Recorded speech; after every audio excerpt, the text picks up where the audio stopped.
அரசியல்வாதி, எம்எல்ஏ, கல்வி தந்தை. இதுதான் இவருடைய அடையாளம். எம்ஜிஆர் இருக்கிற வரை ராமாவரம் தோட்டத்தினுடைய விசுவாசியாக இருந்தவர். எம்ஜிஆர் மறைவுக்கு பிறகு ஜெயலலிதாட்ட நெருங்க முடியல. ஜெயலலிதாட்ட நெருங்குற பொழுது இங்கே இடையில சசிகலா நடராஜன் இவர்கிட்ட ஒரு பெரும் தொகை கேட்குறாங்க.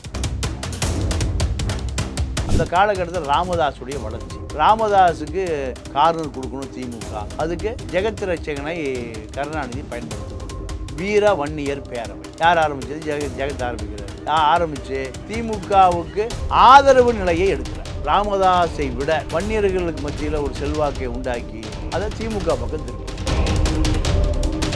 கனிமொழி சிறையில் இருக்கிற பொழுது சிறைக்குள்ள கனிமொழியை மிக பத்திரமாக பார்த்து கொண்டவர் ஜெகத். கருணாநிதியை கூப்பிட்டு சொல்லுவார், ஜெகத்து பாரியா அவன் ரொம்ப கஷ்டப்படுறான், தலைவரை நான் பார்த்துக்கிறேன். மத்தியானம் ஆப்பிள் வாங்கி கொடுத்தாங்க, சாயங்காலம் ஆரஞ்சு பழம் வாங்கி கொடுத்தாங்க.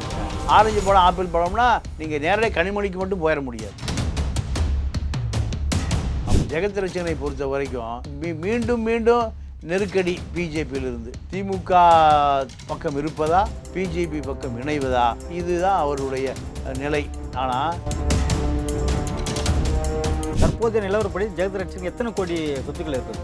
இல்லை, குறைந்தது நீங்கள் ஒரு 50,000 கோடி இருக்கு. ஏன்னா ஒரு சொத்து 50,000 கோடினா 50 சொத்துக்கள் 50,000. இது மிக சாதாரணமான கணக்கு. நீங்கள் அக்காடு நிறுவனம், குரூப் ஆஃப் ஹோட்டல்ஸ், நிலக்கரி சுரங்கங்கள், பொறியியல் கல்லூரி, மருத்துவக் கல்லூரி, மருத்துவமனைகள், இப்படி நீங்கள் உத்தரகாண்டில் நிலக்கரி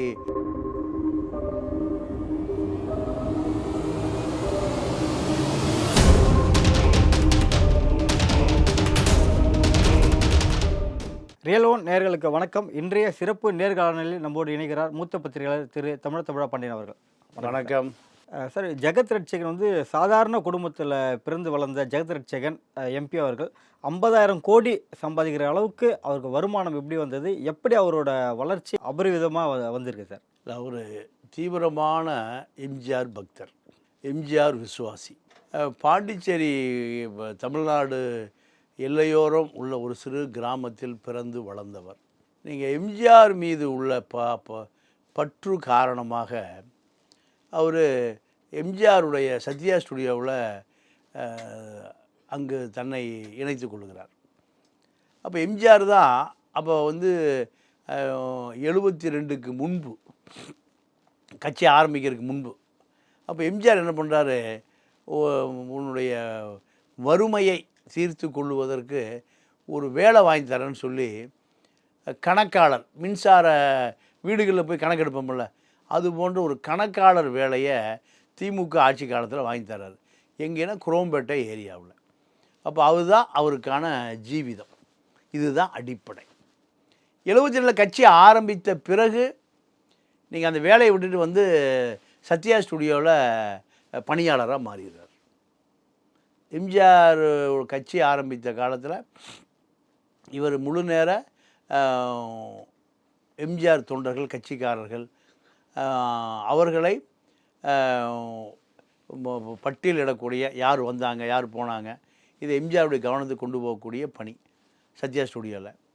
இது கட்சிக்காரர்கள் மத்தியில் இவரை அறிமுகப்படுத்துகிறது. இதுதான் இவர் கட்சிக்காரர்கள் மத்தியில் பிரபலமாக அனைவருக்கும் தெரிந்த நபராக மாறுகிறார். அப்போ மாவட்ட செயலர் வருவாங்க, வெளியூர்லேருந்து இப்போ மூத்த தலைவர்கள் வருவாங்க, தலைவரை பார்க்கணும்ப்பா, ஒரு அப்பாயின்மெண்ட் வாங்கி கொடு, எப்போ தலைவர் ஃப்ரீயாக இருப்பார். இதுதான் அடுத்த கட்ட நகரம்.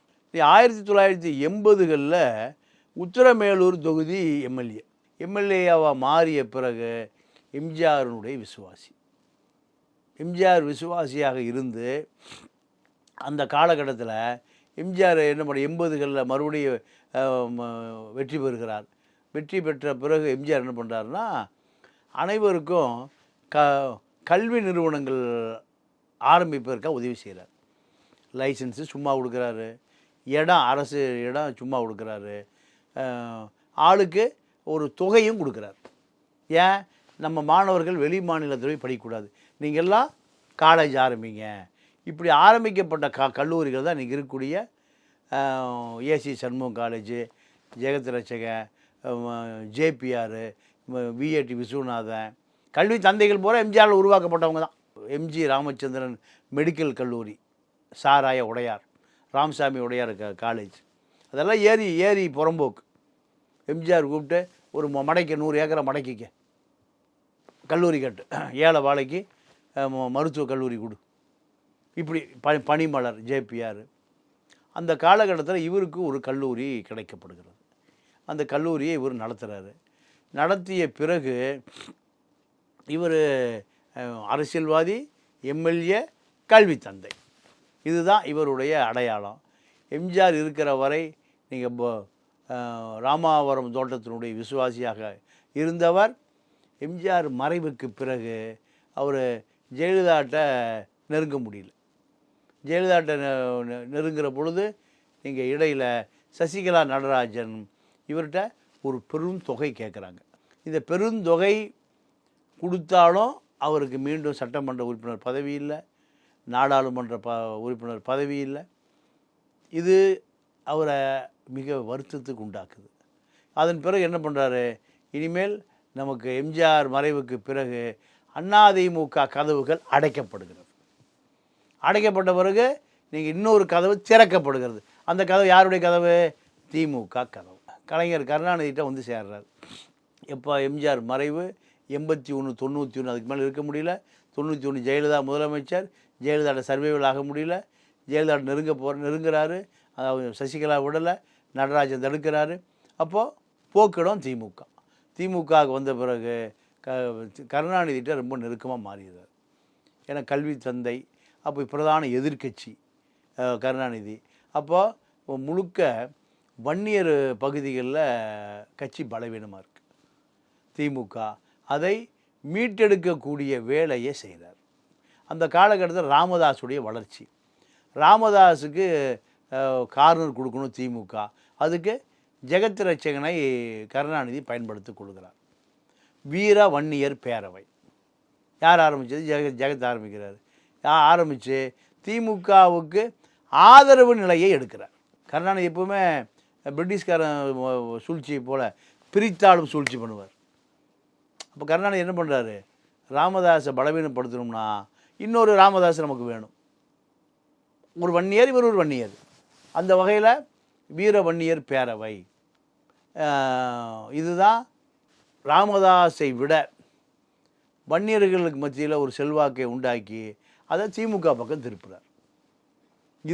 இந்த வேலைக்காக இவர் கூர்தீட்டப்படுகிறார். ஜெகத் ரட்சகன் கருணாநிதிக்கு ரொம்ப நெருக்கமாக மாறுறாரு. மாறிய பிறகு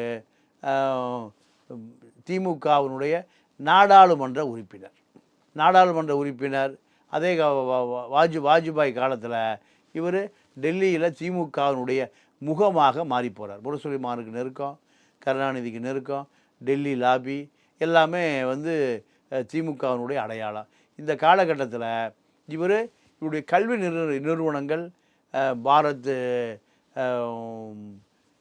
மெடிக்கல் கல்லூரி, பாரத் இன்ஜினியரிங் காலேஜு, மகபேரில் இப்படி நிறையா கல்வி தந்தையாக மாறுகிறார். கல்வி தந்தையாக மாறி திமுகவினுடைய அறிவிக்கப்படாத பொருளாளராக இருக்கார். திமுக பணம் வேணுமா, ஜெகத்திட்டு வாங்கிக்க. அப்போது கருணாநிதியினுடைய பண தேவைகள், பொருளாதார தேவைகள், நிதி தேவைகளை தீர்க்கக்கூடிய அளவுக்கு முக்கியத்துவமாக மாறுகிறார். அதே போல் அவர் திமுகவில் இணைந்த பிறகு மத்திய இணையமைச்சராக தகவல் தொழில்நுட்பத்துறையில் அவர் கொடிகட்டி பறப்பதற்கு திமுக பின்னணியில் தான் அவருக்கு பலமாக இருந்தது. கருணாநிதியை வந்து அவர் எப்போ ஜெகத் ரட்சகன் எப்படி கூப்பிடுவார்னா, ஆழ்வார் அப்படின்னு தான் கூப்பிடுவார். ஆழ்வார் பாசுரங்களை நல்ல தெளிவாக பாடக்கூடியவர். அதனால் கடைசி வரை நீங்கள் அவர் கலைஞரை உடல் நலிவுற்று மருத்துவமனையில் இருக்கும்போது பார்க்க போகிறாரு. அப்போது அவர் பாதி முட்டையும் பாதி இட்லியும் கொடுத்தாராம். நீ சாப்பிடியா, தெம்பா இரியா, என்னுடைய கட்சி கழகத்தை நீ காப்பாற்றணும், என்னுடைய அடுத்த வாரிசு நீதாயா, இந்த இயக்கத்தை, என்னுடைய மகனையும் மகள் இந்த இயக்கத்தை கட்டி காப்பாற்றுறதுக்கு நீதாயான்னு பாதி முட்டையும் பாதி இட்லியும் எனக்கு கொடுத்தாரு. இதுதான் என் தலைவன் என் மீது வைத்திருந்த அளவு கடந்த அன்பு பாசன்னு அதை அவர் பல இடங்களில் பதிவு செய்கிறார். கருணாநிதி எங்கே போனாலும் ஜெகத் இல்லாமல் டெல்லி பயணமே இல்லை. கனிமொழி சிறையில் இருக்கிற பொழுது சிறைக்குள்ள கனிமொழியை மிக பத்திரமாக பார்த்து கொண்டவர் ஜெகத். கருணாநிதியை கூப்பிட்டு சொல்லுவார், ஜெகத்து பாரியா அவன் ரொம்ப கஷ்டப்படுறா, தலைவரை நான் பார்த்துக்கிறேன். மத்தியானம் ஆப்பிள் வாங்கி கொடுத்து அனுப்பிச்சேன், சாயங்காலம் ஆரஞ்சு பழம் வாங்கி கொடுத்து அனுப்பிச்சேன். ஆரஞ்சு பழம் ஆப்பிள் பழம்னா நீங்கள் நேரடியாக கனிமொழிக்கு மட்டும் போயிட முடியாது. ஒரு 50 கிலோ வாங்கி கொடுத்தா தான் 5 கிலோ யாருக்கு போகும்? கனிமொழிக்கு போகும். அப்போ ஜெயிலர், சப் ஜெயிலர், வார்டன், இப்படி அது ஒரு பெரிய திகார் ஜெயில் அது ஒரு மிகப்பெரிய இந்துமா கடல். இப்போ எந்த தருணத்தில் அதிகமான சொத்து குவிப்பில் ஜெகதரட்சகன் ஈடுபடுறாரு? எம்எல்ஏ இருக்கிற காலத்தில் இல்லை மத்திய இணையமைச்சர் தகவல் தொழில்நுட்பத்துறைக்கு இருந்தார் இல்லையா, அந்த காலகட்டத்தில் திமுகவில் இணைந்த பிறகு தான் இவருடைய சொத்துக்கள் உயருது. திமுகவினுடைய பினாமியாகவே இவர் பார்க்கப்படுகிறார். நீங்கள் சிங்கப்பூரில் ஒரு செல் கம்பெனி மனைவி பேர்லேயும் மக பேர்லேயும் ஆரம்பிக்கப்பட்டு அந்த செல் கம்பெனி இலங்கையில் பெட்ரோலியம் ப்ராடக்ட் 26,000 கோடி ரூபாய்க்கு ஒரு பெரிய நிறுவனமாக மாறுது. இந்த நிறுவனம் திமுகவினுடைய பணம், துரைமுருகனுடைய பணம், இத்தனை பேருடைய பினாமியாக ஜெகத் ரட்சகன் இலங்கையில் பெட்ரோலியம், அதாவது இலங்கையில் இருக்கக்கூடிய பெட்ரோல், டீசல் அத்தனையும் துபாயில் வாங்கப்பட்டு நீங்கள் இலங்கை கொண்டு போய் சுத்தப்படுத்தி சுத்திகரிப்பு செய்து இலங்கையில் இந்தியன் ஆயில், பாரத் பெட்ரோலியம் செய்யக்கூடிய வேலையை இவருடைய நிறுவனம் செய்யக்கூடிய அளவுக்கு நீங்கள் 26,000 கோடி ரூபாய்க்கு கொழும்பு துறைமுகத்தை ஒட்டி பகுதியில் ஒரு பெரிய நிறுவனமாக மாறுறார். இது இலங்கை சீனாவுக்கு ஹம்பாந்தோட்டை ஹார்பரு, கொழும்பு புறநகர் பகுதிகளை தாரை வார்க்கிற பொழுது இவருடைய பகுதியும் சீனாவுடைய கட்டுப்பாட்டுக்கு போயிடுது. இதை அவர் எதிர்த்து ஒன்றுமே பண்ண முடியல. இதனால் இவருக்கு பல ஆயிரம் கோடி ரூபாய் இழப்பீடாக மாறிப்போச்சு. இலங்கை அரசாங்கம் சீன அரசுக்கு சப்போர்ட் பண்ணுறதா ஜெகத்துக்கு சப்போர்ட் பண்ணுறதானா? ஜெகத்துக்கு சப்போர்ட் பண்ண முடியாது. ஏன்னா ஒரு நாடு அது, இவர் ஒரு தனி நபர். அதனால் நீங்கள் பிஜேபி அரசோடு பல இணக்கமான பல முயற்சிகளை பண்ணார், அது மீட்டெடுக்கவே முடியல. இந்த நீங்கள் துரைமுருகன், ராமதாஸ், கருணாநிதி, இப்படி பல பேருடைய பணம் அதில் முதலீடு செய்யப்பட்டிருக்கு.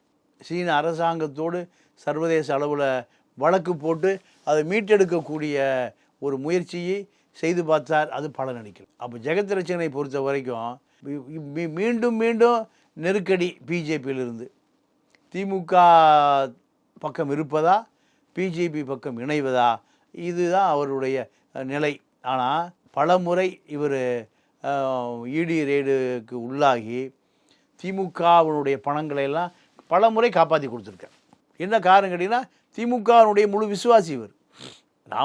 ராமதாஸ் கூடயும் நெருக்கமாக மாறிட்டார், துரைமுருகன் கூடயும் நெருக்கமாக மாறிட்டார், கனிமொழி கூடயும் நெருக்கம். அப்போ இவர் ஒரு பெரிய தொழிலதிபராக, நாடாளுமன்ற உறுப்பினராக காட்டிலும் இவருடைய தொழில் சாம்ராஜ்யத்தை நிறுவுவதற்கு இவருக்கு உறுதுணையாக இருந்தது திமுக அரசு தான். இப்போ திமுக இவரை பார்த்தீங்கன்னா அம்பானி அதானி மாதிரி மாற்ற முயற்சி செய்தார் சார். இல்லை, அதாவது திமுகவுடைய பணங்களை முதலீடு செய்வதற்கு ஒரு நிறுவனம் வேணும். அது நீங்கள் மல்டி ப்ளஸ் பண்ணுவதற்கும் தேவை. அப்போ திமுக இவரை பயன்படுத்தி கொள்ளத்தானு சொல்லும். திமுக பல தொழிலதிபர்கள் இருக்காங்க. நீங்கள் ராஜா சங்கர் இருக்கார், ராஜா சங்கரை போல் பல தொழிலதிபர்கள் திமுகவுக்கு பின்னணியில் இருக்காங்க. அப்போது ஜி ஸ்கொயர் நிறுவனம் இருக்குது.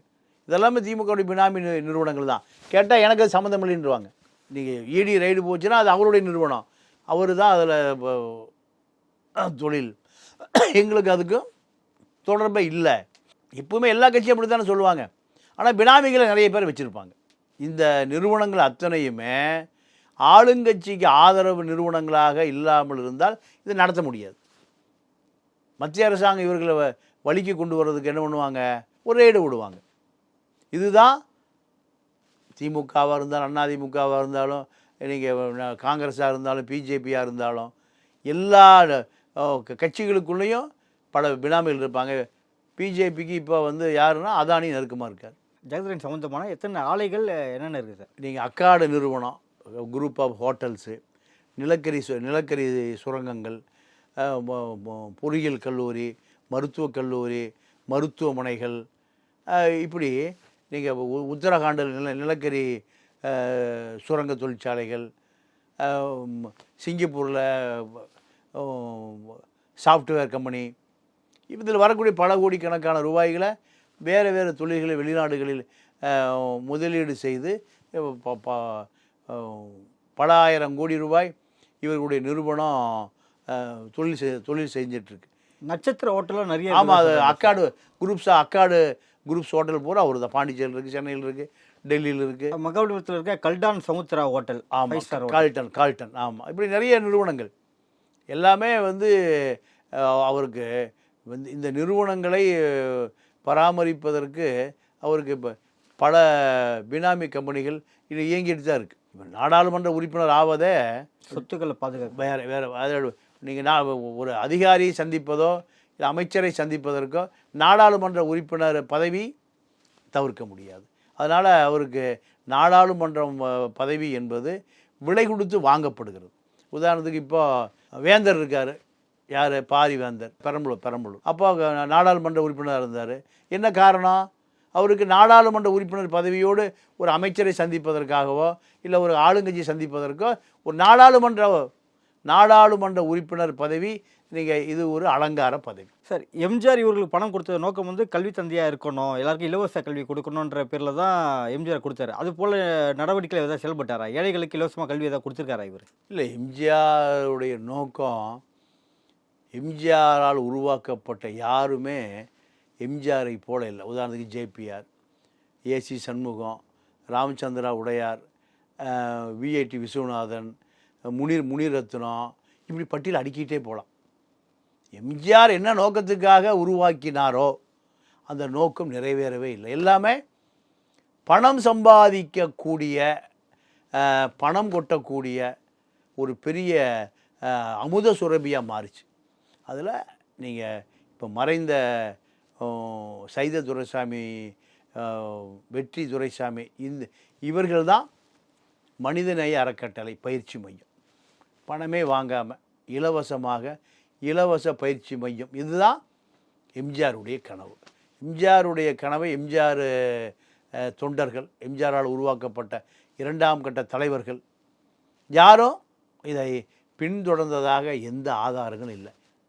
காரணம் கேட்டிங்கன்னா, எம்ஜிஆரால் வளர்ந்தவர்கள் எம்ஜிஆரை மறந்தார்கள். தற்போதைய நிலவரப்படி ஜெகத்ரட்சகன் எத்தனை கோடி சொத்துக்கள் இருக்கும் சார்? இல்லை, குறைந்தது நீங்கள் ஒரு 50,000 கோடி இருக்குது. ஏன்னா ஒரு சொத்து 50,000 கோடினா 50 சொத்துக்கள் 50,000 கோடி. இது மிக சாதாரணமான கணக்கு. 50, அதாவது கல்லூரிகள், அக்காடு நிறுவனங்கள், நிலக்கரி சுரங்கங்கள், பொறியியல் கல்லூரிகள், இப்படி பல நிறுவனங்கள் இருக்குது. 50க்கு மேற்பட்ட நிறுவனங்கள் இருக்குது. வெளிநாடுகள் இருக்குது, உள்நாடுகள் இருக்குது.